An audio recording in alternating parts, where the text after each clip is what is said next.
What's up, everyone? Welcome to the channel, The Hodl Fandom.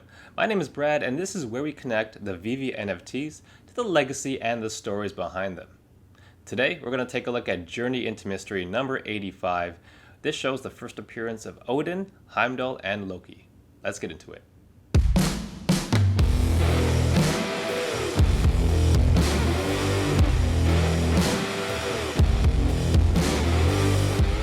Journey into Mystery number 85 was written by Stan Lee and published in October 1962.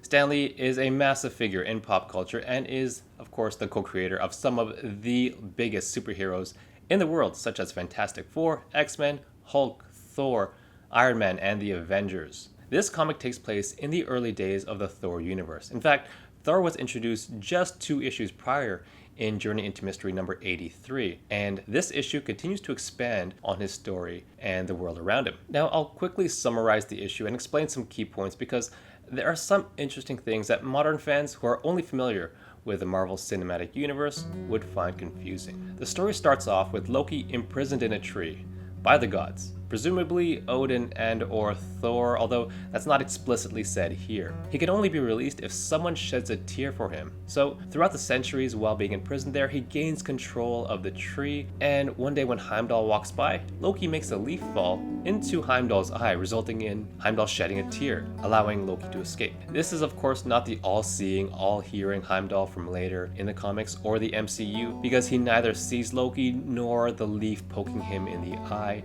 In future issues, the character evolves into the Heimdall we know today. Back to Loki, he travels to Earth to get revenge on Thor, his quote-unquote ancient enemy. And instead of trying to look for him, he lures Thor by casting a spell on some people that he expects Thor to investigate, which ends up working. So we see a character by the name of Donald Blake transform into Thor.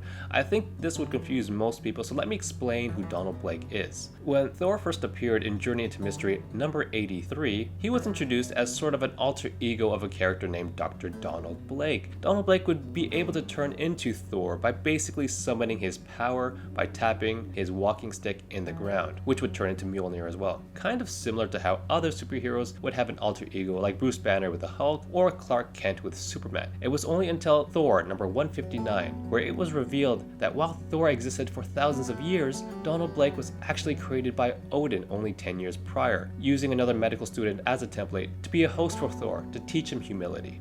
Similar to the MCU, in the comics, Thor trespassed into Niflheim, which is the Frost Giant's territory, and Odin needed to teach him some hard lessons. Odin stripped Thor of his memory. He then made Donald Blake to be a doctor so Thor would have to learn to care for the sick. He also gave him an injured leg to humble him and teach him perseverance. Thor would spend 10 years as Donald Blake before discovering this ability to summon the power of Thor.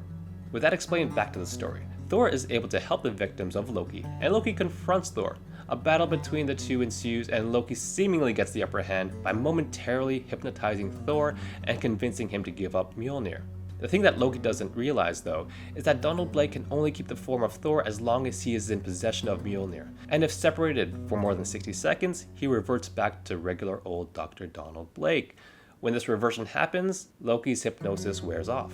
Another chase ensues, and ultimately, Thor is able to capture Loki by trapping him in a pipe and then sends him back to Asgard.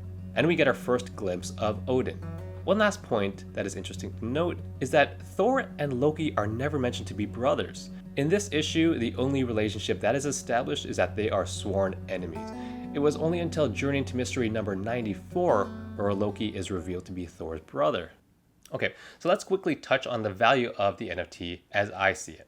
I have seen on eBay this comic can retail somewhere between $3,000 and $10,000 depending on if it's original print, depending on what condition it's in. So while it might not be the most valuable real life collectible, the VeVe NFT secret rare values are up there with the rest of them.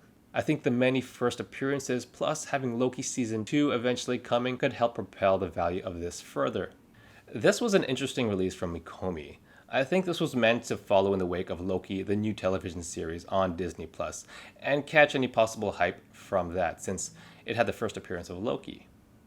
It also had the first appearances of Heimdall and Odin, so a potential future release could be Journey into Mystery number 83, which is the first appearance of the main character, Thor.